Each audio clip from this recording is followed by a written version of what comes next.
दोस्तों, vermi compost बनाना कोई बहुत बड़ी चीज नहीं है। बहुत से लोग वर्मी कंपोस्ट बनाना सीख करके वर्मी कंपोस्ट के बिजनेस में आ जाते हैं और वर्मी कंपोस्ट बना लेते हैं। लेकिन असली गेम शुरू होती है तब जब वर्मी कंपोस्ट को सेल करने का समय आता है। तो बहुत सारे लोग 90% लोग इस काम को छोड़ देते हैं क्योंकि वो वर्मी कंपोस्ट को सेल नहीं कर पाते। दोस्तों, पिछली वीडियो में हमने बात की थी कि वर्मी कंपोस्ट बिजनेस में सबसे मुश्किल काम होता है सेल लाना। आज हम इसी बात पर चर्चा करेंगे कि एक्चुअल में वर्मी कंपोस्ट खरीदता कौन है और ग्राउंड रियलिटी पे वर्मी कंपोस्ट किस रेट पे सेल होता है। सबसे बड़ी गलती जो एक नया सेलर करता है, वो सोचता है कि मैं वर्मी कंपोस्ट बना लेता हूँ और बायर खुद से मुझे ढूंढते हुए आ जाएगा। लेकिन सच ये है कि बायर कभी भी सेलर को ढूंढता हुआ नहीं आता, बल्कि हमें ही बायर ढूंढना पड़ता है, उसकी रिक्वायरमेंट्स को समझना पड़ता है और उसके अकॉर्डिंग ही प्रोडक्ट बेचना पड़ता है। तो ये गलती आप बिल्कुल भी ना करना कि बायर खुद से हमें ढूंढने आएगा, बल्कि हमें ही बायर को ढूंढने जाना पड़ेगा। इसके बाद दूसरा पॉइंट आता है कि एक्चुअल बायर होता कौन है। तो सबसे पहले लोकल फार्मर जो कि वर्मी कंपोस्ट ऑर्गेनिक खेती कर रहे हैं, वर्मी कंपोस्ट यूज कर रहे हैं, उन तक पहुंचना। अब बहुत सारे लोग सोचते हैं कि हर एक फार्मर जो नॉर्मल खेती कर रहे हैं, हम उनके पास भी जाते हैं, उनको भी समझाते हैं। हम सोचते हैं कि शायद ये भी हमारा प्रोडक्ट ले लेगा, लेकिन एक्चुअल में हर एक फार्मर वर्मी कंपोस्ट यूज नहीं करता और ना ही उसमें इंटरेस्टेड होता है। जो ऑर्गेनिक खेती ऑलरेडी कर रहे हैं या उस तरफ मतलब अवेयर है ऑर्गेनिक खेती के लिए, तो वही फार्मर वर्मी कंपोस्ट लेते हैं। और हालांकि हो सकता है कि उन्होंने पहले से ही कहीं से मतलब जहां से वो लोग ले रहे हैं, उनका कोई ऐसा मैन्युफैक्चरर है जहां से उनको विश्वास है, या जिस तरह से ले रहे हैं तो वो लोग वहां से पहले ले रहे हैं। तो उसको हम जब अपना प्रोडक्ट देंगे, रेट वगैरह की बात करेंगे, तो हो सकता है वो हमारे से लेना शुरू कर दे। सेकंड नंबर पर आता है नर्सरी वाले। ये ऐसे बायर होते हैं जो मतलब प्रोडक्ट थोड़े उतनी ज्यादा क्वांटिटी में नहीं लेते जितना एक लोकल फार्मर ले सकता है, लेकिन रेट थोड़ा अच्छा देते हैं और इनको क्वालिटी भी अच्छी चाहिए फार्मर से। ये बिल्कुल छनी हुई खाद मांगते हैं।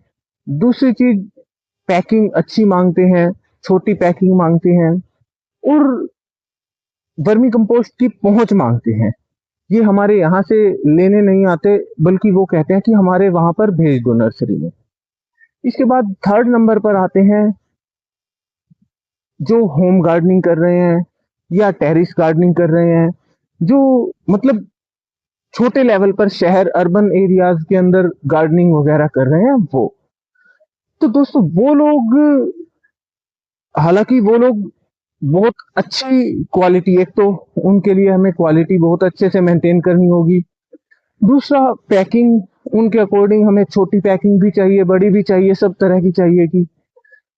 तीसरी चीज आती है कि क्वालिटी पैकिंग के साथ साथ हमें अपने लोकल एरिया में व्हाट्सएप, फेसबुक या किसी सोशल मीडिया के थ्रू एक लोकल नेटवर्क क्रिएट करना पड़ेगा, जिसे हम वर्मी कंपोस्ट सेल कर पाए और लोगों तक हम पहुंच पाए। दोस्तों, इसके बाद आता है सबसे लास्ट बायर, वो है मिडलमैन या ट्रेडर, जो हमारे से वर्मी कंपोस्ट खरीद करके ले करके और आगे सेल करता है।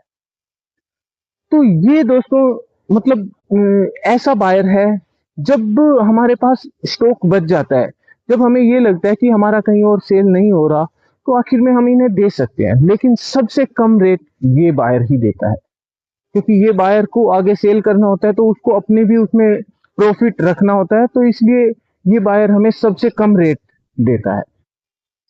अब बात आती है कि रेट एक्चुअल में वर्मी कंपोस्ट किस रेट पर बिकता है। जब हम वर्मी कंपोस्ट को लोकल में सेल करते हैं तो अलग रेट मिलता है, जब हम बल्क में सेल करते हैं मिडल मैन वगैरह को, तो अलग रेट मिलता है। तो जब हम बल्क में सेल करते हैं तो वर्मी कंपोस्ट लगभग लगभग 4 रुपए से 6 रुपए पर केजी के हिसाब से सेल होता है। लेकिन उसमें क्वांटिटी बहुत ज्यादा होती है, बहुत बड़े लेवल पर, मतलब अच्छी क्वांटिटी सेल होती है। इसके बाद जब हम नर्सरी वालों को या छोटी पैकिंग्स वगैरह में सेल करते हैं, तो वर्मी कंपोस्ट हमारा 8 से 12 रुपए के आसपास सेल होता है पर केजी। इसके बाद जब हम प्रीमियम बायर देखते हैं, प्रीमियम पैकिंग करते हैं, और ऑनलाइन या हम लोग जो गार्डनिंग वगैरह कर रहे हैं अर्बन एरियाज में, जो बायर हैं उनको सेल करते हैं, तो ये रेट बढ़ करके 15 से 25 रुपए पर केजी तक भी चला जाता है। लेकिन इसमें सेल बहुत कम होती है, प्रीमियम पैकेजिंग चाहिए होती है, उसके लिए हमें मतलब एक तरह से खर्चा पहले से बहुत ज्यादा करना पड़ता है, इन्वेस्टमेंट ज्यादा करनी पड़ती है। दोस्तों, वर्मी कंपोस्ट को बेचना इसलिए मुश्किल नहीं है कि हमारे प्रोडक्ट में कोई कमी है, खराबी है, बल्कि वर्मी कंपोस्ट बेचना मुश्किल इसलिए है कि एक तो हमारे पास बायर की लिस्ट नहीं है, दूसरा सब सेम प्रोडक्ट सेल कर रहे हैं, तीसरा वर्मी कंपोस्ट बेचने का कोई फिक्स सिस्टम नहीं है। तो दोस्तों, वर्मी कंपोस्ट बनाना कोई बड़ी बात नहीं है, लेकिन वर्मी कंपोस्ट का बायर बनाना और बायर को मेंटेन करना, ये थोड़ा मुश्किल काम है। तो अगली वीडियो में हम बात करेंगे सेल करने के लिए बायर का डेटाबेस कैसे बनाएं, वर्मी कंपोस्ट सेल करने के 3 प्रैक्टिकल तरीके, और वर्मी कंपोस्ट को हम बिना मिडलमैन या ट्रेडर के कैसे सेल करें। दोस्तों, मैं यहां पर ज्ञान देने के लिए नहीं आया हूं, बल्कि ग्राउंड रियलिटी बताने के लिए। हो सकता है मेरे एक्सपीरियंस से मैंने जिन चीजों को एक्सपीरियंस किया है, मेहनत करके बार बार फेल हो करके सीखा है, हो सकता है उन चीजों से आपको कुछ सीखने को मिले, तो वही चीजें आपके साथ शेयर कर रहा हूं। अगर आपको मेरी वीडियो में कुछ अच्छा लगा हो तो प्लीज इसे लाइक और शेयर जरूर करना, और चैनल को सब्सक्राइब कर लेना, ताकि हम आगे भी इसी तरह से कुछ ना कुछ वर्मी कंपोस्ट के बारे में या फार्मिंग के बारे में कुछ ना कुछ सीखते रहें। धन्यवाद।